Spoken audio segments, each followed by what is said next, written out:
오늘은 뿌린 대로 거둔다라는 제목으로 말씀 전할 때에 하나님의 크신 은혜가 예배하는 모든 성도들에게 함께 하시기를 간절히 축원합니다. 오늘 말씀은 지금까지 진행되어 온 이 압살롬의 반역이 끝이 나는 결정적인 내용을 다루고 있습니다.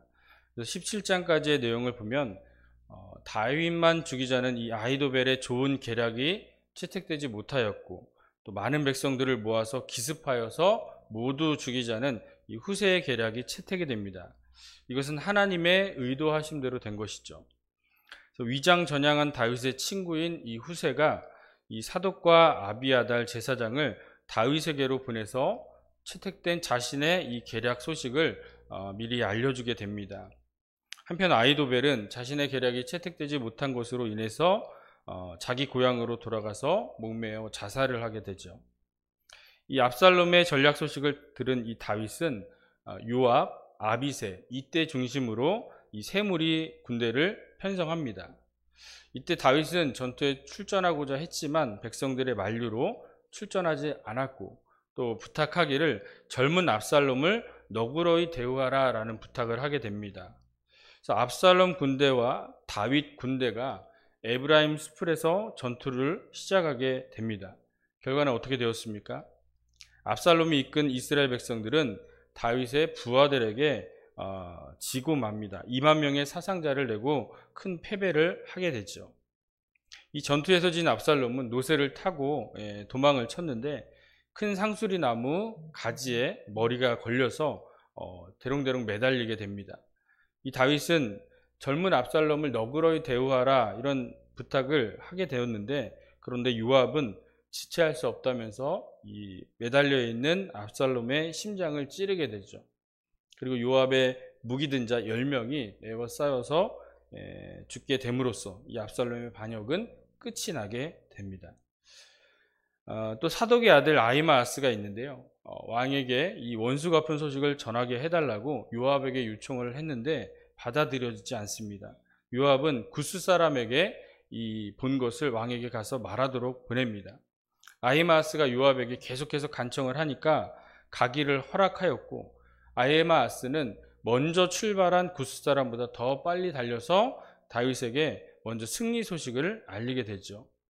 다윗은 이 젊은 압살롬에 관심이 많았습니다. 승리 소식보다 이 젊은 압살롬의 이제 소식을 듣기 원했습니다. 그러나 아히마아스는 지혜로운 사람이어서 말하지 않습니다. 그리고 먼저 출발했지만 뒤늦게 도착한 이 구스 사람 역시 승리 소식을 전합니다. 다윗은 구스 사람에게도 이 압살롬의 소식을 물으니까 그의 죽음 소식을 말하게 됩니다. 이때 다윗은 차라리 내가 너를 대신하여 죽었더라면서 아들 압살롬의 죽음에 크게 슬퍼하는 장면을 볼 수 있습니다.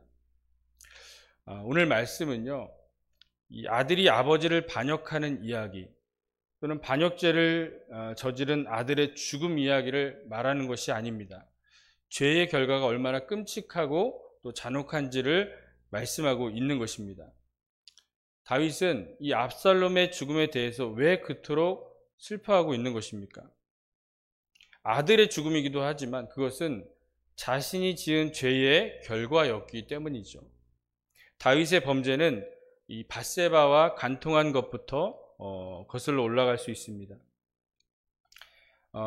밧세바와 간통함으로써 밧세바가 임신을 하게 되죠. 그래서 이 임신 소식이 간통이 드러날까봐 전장에 있던 우리아를 불러들입니다. 자신의 죄를 덮으려 한 것이죠. 그런데 이 충신인 우리아는 집으로 가지 않습니다. 결국에는 치열한 전장으로 내몰아 이 우리아를 죽게 합니다. 그리고 밧세바는 다윗의 아들을 낳게 됩니다. 다윗이 아주 은밀하게 행한 그 일들이 여호와 보시기에는 악하였다라고 성경은 말씀하고 있습니다. 근데 우리에게 다가오는 죄는 어떻습니까? 아주 작은 것이고 사실 별것 아닌 것처럼 보일 수 있습니다. 그리고 죄의 유혹은 달콤해요. 먹음직하고 보암직하고 지혜롭게 할 만큼 탐스러워 보입니다. 근데 결국 죄의 유혹에 넘어가면 하나님이 보이지 않아요. 충분히 숨길 수 있는 것이라고 생각합니다. 은밀히 죄를 지으려고 하는 것이죠. 이렇게 죄는 우리 안에 들어오게 되는데, 문제는 여기서 끝나는 것이 아니라는 것입니다. 죄는 마치 씨앗과도 같습니다. 우리 안에 들어와서 심겨지면 자라나서 수많은 죄의 열매를 맺게 된다는 것입니다. 그리고 그것들이 다시 나에게로 돌아와서는 나를 힘들게 하고 나뿐만 아니라 내 주변 사람들도 힘들게 하고 고통스럽게 한다는 것을 우리가 알아야 합니다. 이후 하나님께서는 나단 선지자를 다윗에게 보내셔서 그의 죄악을 말씀하십니다. 자신의 죄를 깨닫고 회개한 다윗을 하나님은 용서하십니다. 그렇다고 해서 모든 것이 해결되는 것은 아닙니다. 그 후 어떤 일들이 일어나냐면 아들 암논이 이복누이 다말을 강간합니다. 사실 다윗은 아버지로서 크게 화를 냈지만 자기도 떳떳하지 못했기 때문에 어떤 조치도 취하지 않게 됩니다. 결국 다말의 친오빠인 압살롬이 복수의 칼날을 갈게 되고 2년 후에 형 암논을 살해하게 되죠. 그리고 암논은 외할아버지인 그술의 왕 달메에게로 도망칩니다. 3년 동안 머물렀다가 다윗에게로 돌아왔는데 다윗은 만나주지 않습니다. 그래서 요압의 중재로 아버지를 다시 만나게 됐는데 이전과 같지 않은 다윗 아버지의 모습을 보게 됩니다. 그래서 이후 압살롬은 아버지 다윗 왕을 몰아내고 자신이 왕이 되고자 반역을 계획합니다. 사람들의 마음을 사며 세력을 넓혀가면서 아버지 다윗을 왕궁에서 쫓아내고 전쟁을 일으킬 정도로 세력을 확장시켰던 것입니다. 그리고 결국 압살롬은 이 전투에서 죽게 된 것이 바로 오늘까지의 이야기입니다. 이렇게 볼 때 압살롬의 죽음은 그의 죄악도 있지만 거슬러 올라가 보니까 결국 다윗의 죄로부터 시작된 것을 알 수 있습니다. 다윗이 압살롬의 죽음 앞에서 이렇게 통곡할 수밖에 없었던 것은 자신의 죄로 인해서 아들이 죽었기 때문이죠. 근데 하나님은 심은 대로 거두게 하시는 분이신 줄 믿습니다. 이것은 하나님께서 세우신 법칙이에요. 한 알의 밀이 땅에 떨어져 죽으면 많은 열매를 맺고 또 좋은 땅에 떨어질 때 30배, 60배, 100배의 결실을 맺는 줄 믿습니다. 그러나 우리가 생각해야 될 것은 꼭 좋은 열매만 맺는다고 생각해서는 안 됩니다. 좋은 나무가 좋은 열매를 맺는 것이고 나쁜 나무는 나쁜 열매를 맺기 때문이죠. 좋은 씨가 심겨지면 좋은 열매를 맺지만 나쁜 씨, 이 죄라는 씨앗이 심겨지면 수많은 나쁜 열매를 거두게 된다는 것입니다. 여러분은 어떤 씨를 심고 계십니까? 어떤 씨앗을 심느냐에 따라서 그것이 좋은 열매가 될 수 있고 나쁜 열매가 될 수 있다는 사실을 기억하시기 바랍니다. 또한 죄에 대해서 우리가 간과한 것이 또 있습니다. 하나님 앞에 회개하고 나면 내 죄가 완전히 해결된다는 생각입니다. 물론 우리가 하나님 앞에 회개해서 죄사함을 받고 영원한 생명을 얻는 줄 믿습니다. 그러나 죄로 인한 열매, 이 열매들에 대해서는 우리가 이 땅에서 감당해야 될 몫이라는 것입니다. 죄로 인한 출산의 고통, 수고의 땀, 가시덤불과 엉겅퀴, 이런 것들은 우리가 살아가는 이런 환경에서 감당해야 될 것이라는 것이죠. 우리가 예수 믿는다고 해서 다 형통하고 다 잘 됩니까? 다 질병이 막 떠나가고 자녀들이 막 다 잘 됩니까? 다 그렇지 않는다는 거예요. 왜 그렇습니까? 우리가 죄사함을 받고 영원히 구원받는 것은 맞지만 우리는 여전히 죄의 아래, 이 죄의 결과 아래, 죄의 법 아래에 있다는 것입니다. 멸망당할 이 세상에 살고 있기 때문에 그 결과들을 우리가 경험해야 된다는 것입니다. 심지어 죄는 우리가 어떤 노력과 능력으로 해결될 수 없어요. 오직 예수 그리스도의 은혜로 해결되는 줄 믿습니다. 쉽게 말해 우리의 죄의 삭은 죽음, 예수님의 십자가 죽음으로써 끝이 난다는 것입니다. 이를 보면 죄가 얼마나 끔찍한지, 얼마나 그 죄의 결과가 잔혹한지를 우리가 알 수 있는 것입니다. 우리 성도는 예수님이 우리의 죄를 해결해 주셨으니까 죄에 대해 심각하게 생각하지 않으려는 경향이 있어요. 죄가 뭔지 알고 죄의 결과가 어떠한지 아는 성도라면 더욱더 죄를 두려워해야 됩니다.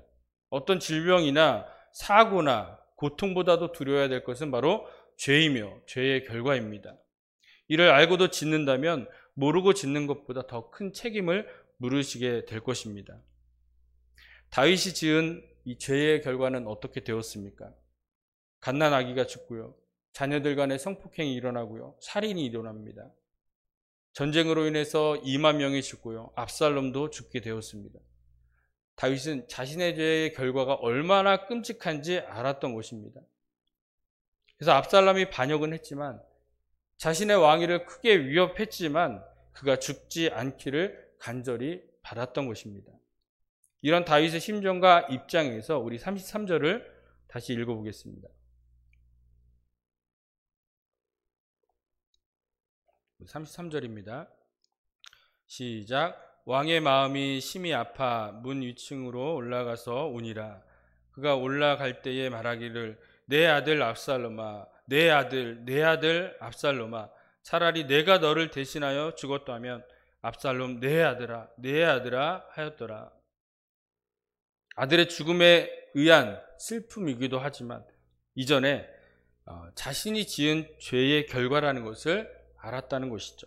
내 죄로 인해 내가 죽었어야 되는데 내 아들이 죽었다라는 이 후회의 눈물을 흘리게 된 것입니다.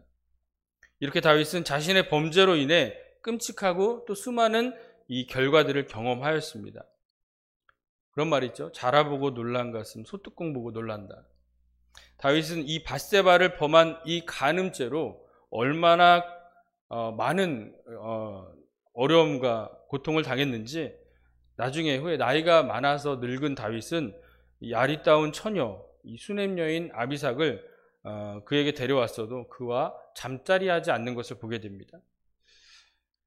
이런 엄청난 무게를 가지고 있는 죄에 대해서 우리는 진지하고 심각하게 생각해 봐야 합니다. 죄가 뭔지 알고 죄의 결과가 어떠한지 아는 성도라면 죄를 결코 가벼이 여기서는 안 됩니다.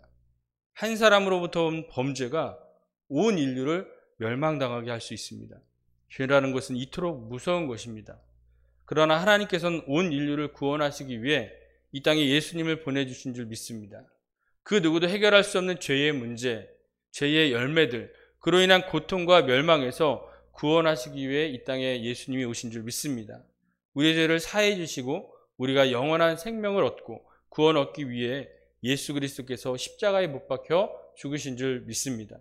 사랑하는 우리 만수교회 성도 여러분, 우리는 예수 그리스도를 믿고 제사함 받은 하나님의 자녀들인 줄 믿습니다. 그러나 우리는 여전히 죄악으로 가득한 이 세상에 살고 있고 이 죄악의 환경으로 인해서 많은 어려움과 고통으로 신음하고 있습니다. 그렇다면 우리가 이 죄가 얼마나 끔찍하고 잔혹한지 분명히 아는 성도로서 우리가 어떻게 살아가야 되겠습니까? 동이 서에서 먼 것 같이 죄를 멀리 해야 될 줄 믿습니다. 악은 모양이라도 버리시는 결단을 하시길 바랍니다. 하나님이 싫어하시는 죄악을 떠나고 하나님 기뻐하시는 선을 행할 수 있는 성도들이 되시기를 간절히 소망합니다. 다윗은 압살롬의 죽음 앞에서 탄식하여 부르짖었습니다. 지금도 죄로 인한 이러한 결과들로 인해서 많은 영혼들이 죽고 멸망을 당하고 있습니다. 이들을 위해 탄식하며 부르짖는 성도들이 되시기를 간절히 소망합니다. 근데 성도의 사명은 무엇입니까? 잘 먹고 잘 사는 것입니까? 내 문제가 해결되는 것이에요? 그렇지 않습니다. 내가 영혼을 구원받은 것처럼 나를 통해 영혼을 구원하는 것인 줄 믿습니다. 근데 그 시작은 우리가 무엇을 뿌리느냐에 따라 달라지게 됩니다. 죄악의 씨앗으로 죄악의 열매를 맺고 멸망당하는 이런 세상 환경에서 예수 그리스도의 복음의 씨앗을 뿌려서 생명을 얻고 영혼을 구원하는 환경으로 바꾸는 것이 우리가 해야 될 사역인 줄 믿습니다. 새해가 밝았습니다. 영혼 구원을 위해서 눈물로 씨를 뿌리며 한 해를 시작하시기 바랍니다. 그리고 연말에는 기쁨으로 단을 거두시고 우리의 인생을 마치고 하나님 앞에 갔을 때는 잘했다 칭찬받는 믿음의 성도들이 되시기를 간절히 축원합니다. 기도하겠습니다. 하나님 감사합니다. 오늘도 귀한 생명 주시고 하나님 앞에 예배할 수 있도록 은혜 주심을 감사드립니다. 다윗의 탄식하는 그런 모습 앞에서 자신의 죄가 얼마나 추악하고 더러운지를 깨닫고 하나님 앞에 더욱더 엎드린 이 다윗의 모습이 우리의 모습 되기를 원합니다. 죄로 인해 우리가 고통받고 멸망당할 수밖에 없고 지금도 그 열매로 인해 고통당하는 이러한 세상 환경을 우리가 예수 그리스도의 복음의 씨앗을 뿌림으로써 환경을 변화시키고 그래서 선한 열매, 생명의 열매를 맺음으로써 많은 영혼들을 구원하고 살리는 믿음의 성도들 되게 하여 주시옵소서. 새해 첫날, 첫 주일 주님 앞에 나와 예배드리는 우리들의 마음과 중심에 늘 하나님 말씀이 온전히 심겨지게 하여 주시고 복음의 씨앗을 가지고 세상에 나아가 뿌릴 수 있는 성도가 되게 하셔서 우리가 마지막 때에는 우리의 생명을 다할 그때에는 정말 많은 선한 열매, 복음의 열매, 생명의 열매를 맺음으로써 하나님 앞에 영광 올려드릴 수 있는 믿음의 백성들 되게 하여 주시옵소서. 감사드리며 예수님의 이름으로 기도합니다. 아멘.